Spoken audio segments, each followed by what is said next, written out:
Hello students, we are here discussing question 25 of KVPY SA question paper which was held on 19th November 2017. Let's observe what this question says.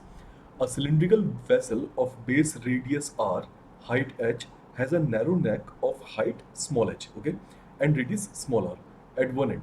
So, vessel is filled with water, density of water is given, and its neck is filled with immiscible oil of density rho naught. Okay, so its density is also given, and we want to figure out the pressure at point M and N, right? So options के अंदर आप देख सकते हैं या तो pressure M पर पूछा गया है या फिर पॉइंट N पर पूछा गया है, राइट?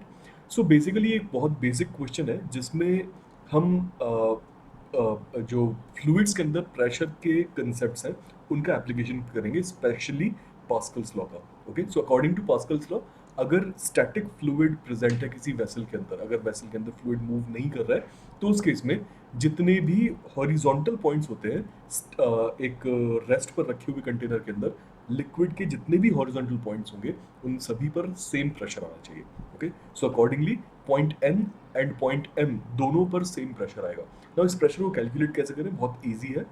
सपोज अगर ये वेसल क्लोज्ड नहीं है तो ऑयल की अपर मोस्ट सरफेस पर atmospheric pressure, late us say P not, वहां पर एक प्रेशर एक्सर्ट कर रहा होगा, राइट?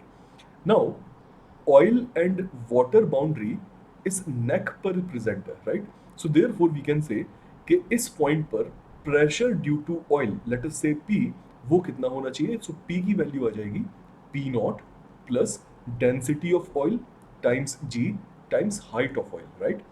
ना पॉइंट ये है अकॉर्डिंग टू पास्कल्स लॉ कि अगर मुझे इस लिक्विड वाटर इंटरफेस पर प्रेशर पता है, देन वही सेम प्रेशर इन पॉइंट्स पर जहां पर वाटर सीलिंग ऑफ कंटेनर के साथ कांटेक्ट में है, वहां पर भी हमें एग्जैक्टली सेम प्रेशर मिलेगा. So this is the concept which we will use. So इसका मतलब ये हुआ कि इस पॉइंट पर, let us call this point as A, वही प्रेशर होगा जो पॉइंट बी पर होना चाहिए, and both pressure will be equal to P.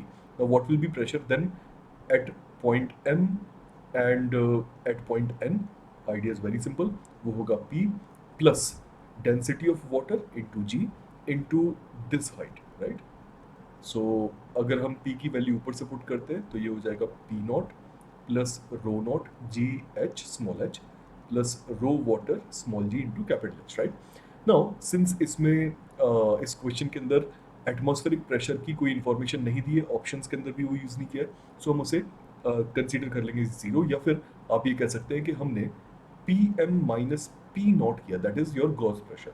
Okay, so since question के अंदर डिस्क्राइब नहीं है, देन वी कैन अज्यूम कि यहाँ पर आप गॉस प्रेशर फिगर आउट कर रहे हैं, या फिर कन्वीनियंटली आप एटमॉस्फेरिक प्रेशर को कंसीडर ना करें. सो फाइनली आपके पास में आंसर आएगा स्मॉल जी कॉमन लेने के बाद में rho naught small h plus rho water times capital H, and this is option A, right?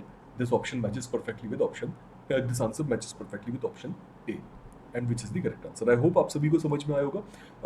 Basically question was easy, but इसके अंदर लगने वाले कंसेप्ट की जो इम्पैक्ट है वो फार रीचिंग है, कई सारे और बहुत सारे कंसेप्ट्स के अंदर. So please be aware of this idea. Okay, I hope आपने ये क्वेश्चन सीखा होगा, इससे काफ़ी कुछ सीखा होगा. एंड इनकेस अगर आप वेदांतु एकलव्य के बारे में और ज़्यादा जानना चाहते हैं, देन मेरा एडवाइस है कि आप इसे गूगल पर सर्च करें. Good bye.